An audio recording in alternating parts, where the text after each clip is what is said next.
Good afternoon. I want to acknowledge you to take your busy lives and be here, but I always love being with this group of people because they're like my kind of people. We take responsibility for ourselves. We want to learn more. We want to say, not doctor, heal me, but what can I do with you to create the outcome?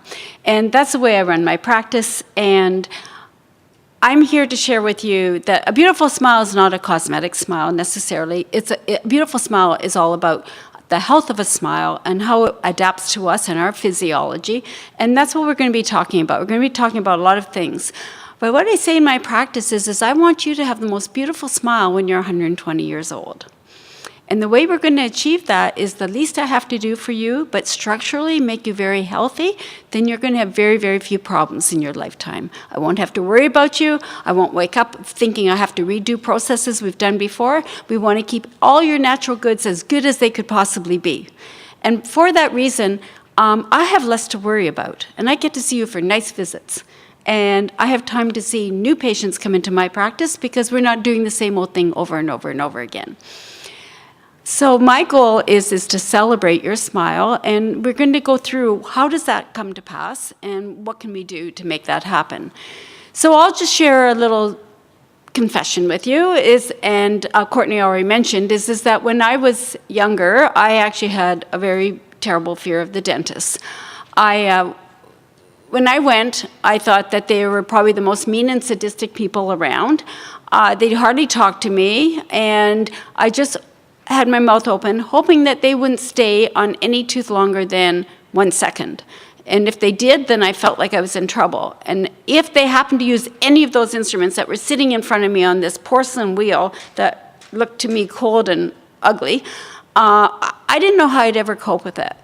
But I was sort of lucky. I never had a problem until I went to dental school. And how I got to dental school was I was sitting on the bus, and it's in the intro of my book, and just so that you guys know, anybody who wants a copy of my ebook, I'm more than happy to gift it to you because thank you for being here. So just give me your email address, either here or at the booth 152, and I'm more than happy to send it to you. I was sitting on the bus going home to my hometown, Peterborough, which is where Courtney was from, I just realized, and I said to my friend, so what are you going to do after undergrad? And he said, oh, I'm applying to dentistry. And I said, oh, why would you do that? And he said, well, I went to open house, and they had all sorts of kinds of toothbrushes, and they had laughing gas. And I thought, And I thought, well, I guess I just don't even know very much about it at all. So maybe if I really want to help people overcome my own fear, and I can help others. So I went to dental school, and I said to the admissions, so what do dentists do beyond commit suicide and jump out of buildings 40 feet high? And the admissions clerk looked at me and kind of thought like I was weird. And but she said, oh, well, let me show you our clinic. So we look over this huge clinic of all these now then ancient chairs. And it was just like a row of a sea with this kind of black and white scattered tile. And she said, this is what you can do. But that didn't really get me. But I guess my inner drive, just to resolve my own fears, that's what really got me. And then after that, I knew I could share with others and take that weight off of anyone else's shoulders. So to this day, it has been imprinted in me that if I was on the outside, not knowing what dentistry had to offer, what office would draw me there? And what is it that I would need to have occur within that office to make me feel safe? So I say to my patients that when they come, I want you to have a voice, I want you to feel comfortable, and I want you to know that we want to treat you as an individual. I need to know that you will speak up and you will share with us. And by that, we can create together a fantastic outcome. So jumping back to when I was in dental school, I found out I had a cavity. And I got through it because I realized that there was a reason for the madness. I understood that there was a whole world of anatomy within our mouth, and there was different reasons why we did different things, and not each tooth was exactly the same as each other, like niblets of corn on a corn cob. And so I could cope with it because I had information. So one of my driving forces within my practice is to give education, and that's why I'm here. And within my practice, I always want my patients to be educated. The more you know, the more you can take care of yourself, the more we can work together to create an ideal outcome. And there's never any pressure because most dentistry is elective. You do it because you want to, not because you have to. And if it is something that has to be, then obviously we're going to deal with it, but the rest of the dentistry will be done when it's right for you. Never any pressure. Let's just keep you stable and make you as strong and as ideal as possible, depending on where your path is. So let me share with you a little bit. I've got a lot of slides to go through, so I'm going to probably talk a little fast, and if you have any questions, concerns, I'll be here afterwards, and you can use my book as reference, and I'll be upstairs as well. So the first thing is that, and I've already talked a little bit, but changes in our mouth really do impact our physical and our emotional well-being. And recently I learned this phrase, ancora imparo, and it means always learning. And every day I go to work, I'm always learning. I'm passionate about my work. I love it. And I always learn something from you that comes to visit me and from our experiences together, plus my continuing education, which is usually 4 to 6 weeks every year. So one thing that I've learned is when your human mind, once stretched by an idea, it never regains its original dimensions. And I hope by the end of this hour, you will have that opportunity of understanding.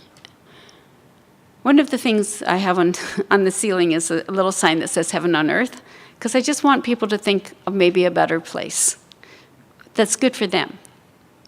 Because if you can be calm and feel comfortable and secure within an environment, then everything is much easier. And as Courtney said, this is my book, but it's a yoga-based approach.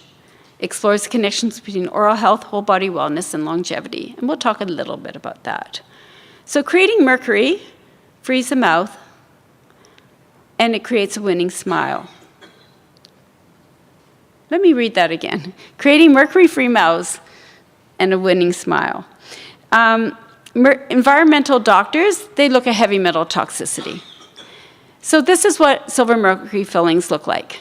And today people are very concerned about mercury because mercury is known as a neurotoxin. And you can know that you'll have that in your mouth. If you look in your mouth and you see silver, then you have silver mercury fillings. They've been fantastic to keep the mouths healthy for years and years and decades.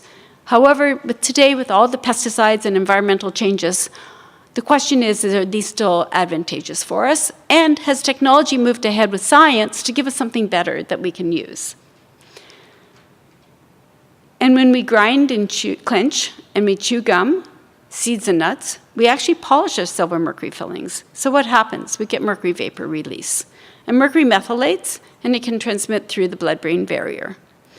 So Dr. McFarlane, a psychiatrist, told me that 0% mercury is acceptable in the brain. But mercury in the brain has a half-life of 54 years. Mercury also expands and contracts 10 times more than tooth structure. So here you can see that we've actually lost a piece of tooth. That could happen anyways, depending on if you chew ice or anything, but these are a little bit more precarious to the whole structure of the tooth. And today we don't do big fillings like this anymore. We try to get them when they're very small. So I have a level of dentistry called minimally invasive dentistry. Minimally invasive dentistry means we grab it when it's so small that it doesn't impair the width of the tooth and the chance of breakage. And you can do it painlessly and comfortably, and you just get it done. In the old days, it was extended to prevent, so that was a problem. So we've talked about that if it's silver or dark, you've got this amalgam in your mouth that has 50% mercury with a balance of silver, copper, tin, and zinc. And that's what it looks like under electron microscope. That's what it looks like on a pie chart. And as I said, mercury methylates. So the story about Mad as a Hatter, as you know, is from Alice in Wonderland. What happened to the Hatter? He became neurologically impaired. Why? Because he was busy felting all the hats with mercury.